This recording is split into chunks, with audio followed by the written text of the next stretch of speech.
चलो हाँ चलिए अब हम नेक्स्ट आर्टिकल की ओर चलते हैं और आज के इस आर्टिकल में हम पढ़ेंगे धारा, प्रतिरोध व चालकता के में आपस में संबंध के बारे में। तो प्रिय विद्यार्थियों, साधारण अनुभव की बात है कि जब हम अपने घरों के विद्युत परिपथ का हम जब कनेक्शन देखते हैं तो हम देखते हैं कि भाई कहीं पर पतले तारों का प्रयोग हुआ है और कहीं पर मोटे तारों का प्रयोग हुआ है। हाई टेंशन लाइन से जो तार गुजरती है उस तार को आपने देखा है कि वे तार जो है काफी मोटे होते हैं और घरों में कनेक्टिंग वायर के रूप में जिन तारों का हम प्रयोग करते हैं वे तार पतले होते हैं। तो आखिर हम ऐसा क्यों कर रहे हैं? तो ओम के नियम से अभी आपने पढ़ा, ओम का नियम कहता है V बराबर I into R, that is we could write it as I बराबर V बटा R। ठीक है, तो इस प्रकार परिपथ में प्रवाहित होने वाली धारा न केवल विभव पर निर्भर करती है वरन किस पर? प्रतिरोध पर भी निर्भर करती है। तो इसलिए आइए हम देखें यहाँ पर कि अर्थात यहाँ पर हम देखेंगे कि किसी चालक में विद्युत प्रतिरोध आखिर किन किन अवयवों पर निर्भर करता है। ठीक है, तो ये हम देखते हैं कि चालक में विद्युत प्रतिरोध निम्न अवयवों पर निर्भर करता है। पहला हम देखें कि यह चालक की लंबाई L के समानुपाती होता है। इसका क्या मतलब हुआ? जितना ज्यादा लंबा तार होगा उस तार का प्रतिरोध उतना ही ज्यादा होगा। और इसे हम लिख सकते हैं चालक का प्रतिरोध। प्रतिरोध के लिए सिंबल और R is proportional to L।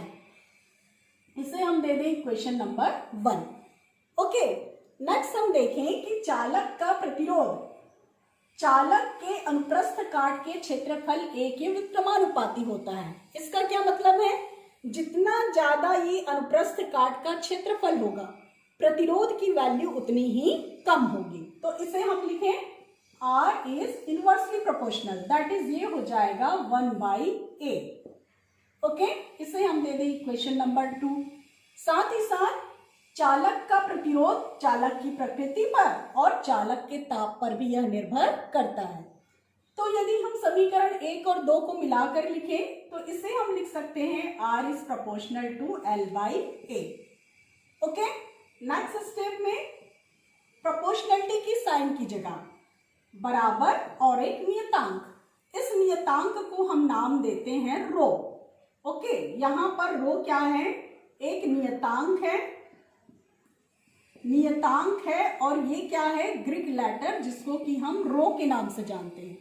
और इस रो को ही हम कहते हैं चालक का विशिष्ट प्रतिरोध या प्रतिरोधकता। इसे हम नाम देते हैं प्रतिरोधकता या विशिष्ट प्रतिरोध। विशिष्ट प्रतिरोध। ओके, तो ये संबंध है किसमें? प्रतिरोध और प्रतिरोधकता में। इसे हम दे दें इक्वेशन नंबर 3। अब चलिए आइए हम इस विशिष्ट प्रतिरोध या प्रतिरोधकता को डिफाइन करें। तो समीकरण 3 से देखिए, हम लिख सकते हैं रो बराबर हाउ मच? तो रो बराबर R इंटू A बटा L।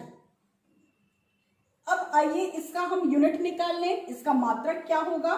तो मात्रक के लिए देखिए, R प्रतिरोध का मात्रक होता है ओम, एरिया का मात्रक मीटर स्क्वायर एसआई सिस्टम में, लंबाई का मात्रक मीटर कैंसिल आउट और इसका एसआई सिस्टम में मात्रक हुआ ओम इंटू मीटर। ओके, तो इस प्रकार हमने एसआई सिस्टम में इसका मात्रक निकाल लिया। इसे हम क्या लिखें? Ohm into metre. अब आइए अब हम इसे डिफाइन करें, विशिष्ट प्रतिरोध क्या है? तो यदि हम लिख दें, यदि चालक के अनुप्रस्थ काट का क्षेत्रफल इकाई हो, दैट इज 1 यूनिट, यदि चालक तार की लंबाई भी इकाई हो, दैट इज 1 यूनिट, तो इन वैल्यूज को इसको हम दे दें इक्वेशन नंबर 4 में रखने पर। तो इक्वेशन नंबर 4 से रो बराबर R, एरिया की जगह 1, लंबाई की जगह 1, दैट इज हमें मिल जाएगा रो बराबर R। ठीक है, तो यहां से हम डिफाइन करते हैं विशिष्ट प्रतिरोध को, दैट इज विशिष्ट प्रतिरोध या प्रतिरोधकता क्या है? तो यदि एकांक लंबाई और एकांक अनुप्रस्थ काट क्षेत्रफल वाले चालक तार का प्रतिरोध ही किसके बराबर होगा? चालक तार की प्रतिरोधकता या विशिष्ट प्रतिरोध के बराबर होता है। क्लियर? यहां से मीन्स जैसे हमने क्या किया, यदि एसआई सिस्टम में 1 मीटर लंबा हम तार ले रहे हैं, साथ ही साथ यदि उसका एरिया भी कितना होगा 1 मीटर का स्क्वायर, तो उस चालक तार का जो भी प्रतिरोध होगा वह प्रतिरोध ही उस चालक तार की प्रतिरोधकता के बराबर होगा। तो इस प्रकार हम इसे डिफाइन कर सकते हैं। इसे हम लिख सकते हैं एकांक लंबाई व एकांक अनुप्रस्थ काट क्षेत्रफल वाले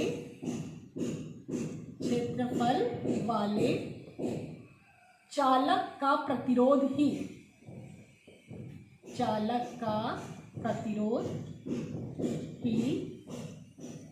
चालक के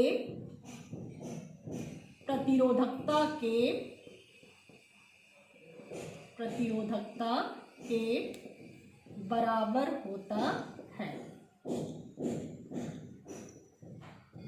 ठीक है, तो इस प्रकार हम इसे डिफाइन कर सकते हैं। अब आइए एक कंसेप्ट हम यहां से समझ लें। तो जितने भी चालक हैं या धातुएं हैं, उनका जो प्रतिरोधकता है वो काफी कम होता है।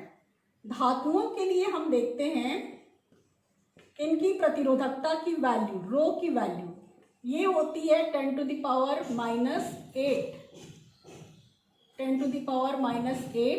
से 10 to the power -6 ohm into metre के ऑर्डर का, जो कि काफी कम है।